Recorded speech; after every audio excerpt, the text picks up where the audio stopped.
Welcome back to the deep dive.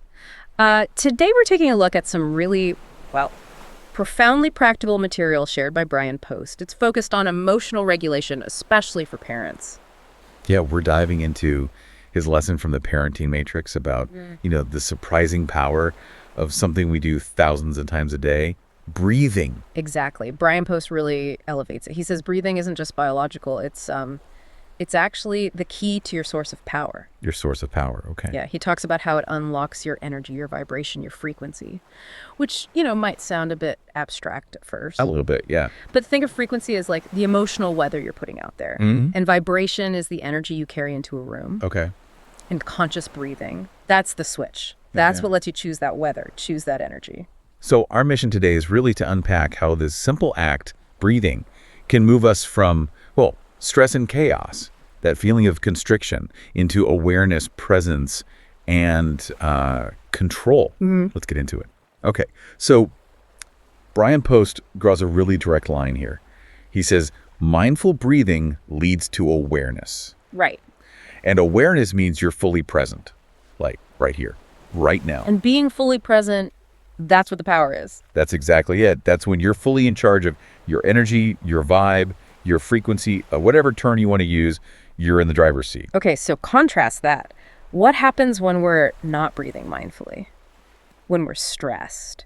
This is where it gets really interesting based on his material. Bryan Post points to the research. When you're stressed, you tend to hold your breath or breathe really shallowly, right? Yeah, I think everyone knows that feeling. And biologically, your whole system, down to the cellular level, it constricts. It goes into survival mode. Survival mode, okay. And he says stress does three really specific debilitating things.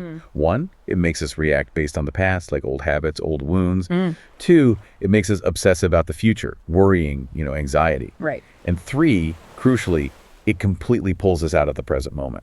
Which is where the power is. Exactly. If you lose the present, you lose your ability to consciously choose your response, your energy. You're just reacting, not responding. You're not controlling that emotional climate now. And that constricted, stressful frequency, it affects everything around us, doesn't it? Immediately, yeah. Bryan Post also talks about paying attention to our language. Like when you say, I'm holding my breath, or even, I need to catch my breath. Yeah. You're literally describing that physical sensation, getting smaller, tighter, more stressed, constricted. It's the physical manifestation of losing that access to your power. You can actually feel it, too.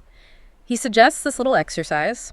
If you're listening, maybe try it quickly. Just tense up. Like pull your shoulders in towards your ears. Like clench your fists? Yeah, curl your toes. Maybe hold your breath for just a second or two. Feel that tightness, that tension. That's it. That's constriction. It's like putting on armor because you're anticipating something stressful. And now, just let it go. Take a deep breath in. Let your shoulders drop. Relax your hands, your feet. You feel that immediate shift, right? Mm-hmm. That movement from constriction back to expansion. That feeling of release, of restoration. That's the feeling of reclaiming your power, your regulation. It's like an instant reset button. It is. And Bryan Post calls it the daily invitation. Moment by moment, you have this choice to come back to expansion just by breathing consciously. Okay, that makes perfect sense conceptually, sitting here talking about it. But the real challenge, I think, for parents especially, is when the chaos hits. You're running late, the kids are screaming, something spills. How do you actually remember to breathe like that in the moment? How do you make that jump from knowing it to actually doing it? That's the million-dollar question, right? And Bryan Post's answer is practice. It's about training your nervous system before the chaos hits, so the tool is ready when you need it. Okay, so having specific techniques ready to go. Exactly. He shares one he's been teaching for like 25 years, which he learned from Dr. Andrew Weil. It's the 4-7-8 relaxation breathing technique. 4-7-8. Okay, how does that work? It's very specific, and the numbers are key because they actually slow down your physiological response. You breathe in quietly through your nose for a count of 4. Okay, 4 in. Then you hold that breath gently for a count of 7. Hold for 7. Got it. And then you exhale completely through your mouth, making a kind of whooshing sound, but quietly for a count of 8. 8 out. So 4 in, hold 7, 8 out. That's the cycle. And the recommendation is to do it about 3 times in a row to really trigger that relaxation response in your nervous system. 3 rounds. And it's interesting, Bryan Post mentions the military uses something similar, right? Box breathing. Yeah, he notes that connection. It's often called box breathing in military or first responder contexts, maybe with slightly different counts sometimes. But the principle's the same. Slowing the breath to calm the system. And he also mentions it's good for helping you fall asleep. Definitely. It shows just how powerful it is at calming that central nervous system down. If it can help with insomnia, imagine what it can do for momentary stress. That's a really practical tool. Is that the only one he suggests? No, he offers another one too, which he learned from Dr. Andrew Huberman. This one's called the double pump. The double pump. Okay. Sounds energetic. It's more for a quick reset, specifically aimed at releasing anxiety fast. Like if you feel that panic rising. How does that one work? Instead of one smooth inhale, you take a sharp, quick inhale through the nose. Okay. And then immediately, without exhaling, you take another little inhale on top of it, like sipping in a bit more air to really fill the lungs. Huh. Okay. A double inhale. Right.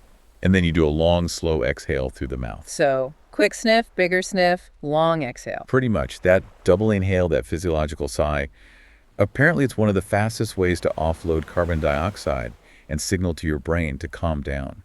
It really targets that feeling of anxiety. So 2 different tools for slightly different situations. 4-7-8 for general relaxation, double pump for acute anxiety. Yeah, it's about having options in your toolkit. Okay, so we have these techniques. We understand the power of breathing for our own regulation. Now let's connect it back really explicitly to parenting.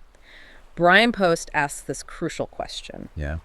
What role does your emotional state as the parent play in your child's feeling of safety and connection? And his answer is, well, it's everything. It's profound. He says, watch what happens when a parent is not breathing consciously, when they're in that stressed, constricted state. What happens? The child's anxiety goes up. Almost instantly, they mirror that energy.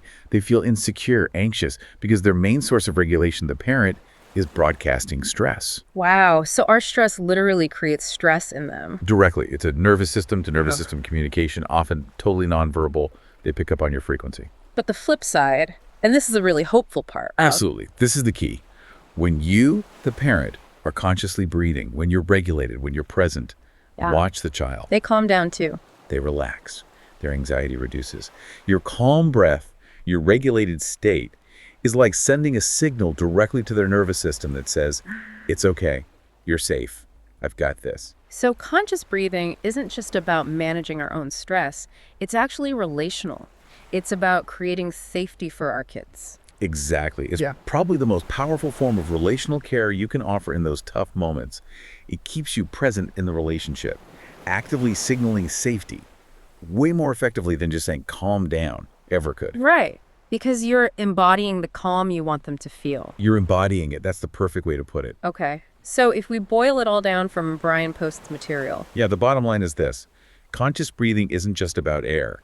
It's about accessing your power, maintaining presence, and directly regulating not just your stress, but the emotional climate around you. It's the mechanism, like you said, that invites us out of that daily grind of constriction and back into the driver's seat. It really is. Yeah. Learning to practice your breathing, especially in those moments with your child, might be the single most important skill you can develop. It gives you a way back to yourself and back to connection. So we'll leave you, our listener, with this final thought to chew on.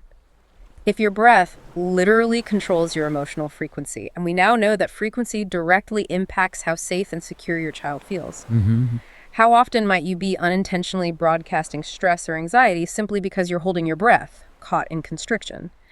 And, maybe more importantly, what could shift this week if you committed to trying that 4-7-8 breathing just once a day, maybe even doing it with your child in mind? What kind of immediate change could you create in their world and yours just by choosing to breathe? Something powerful to think about.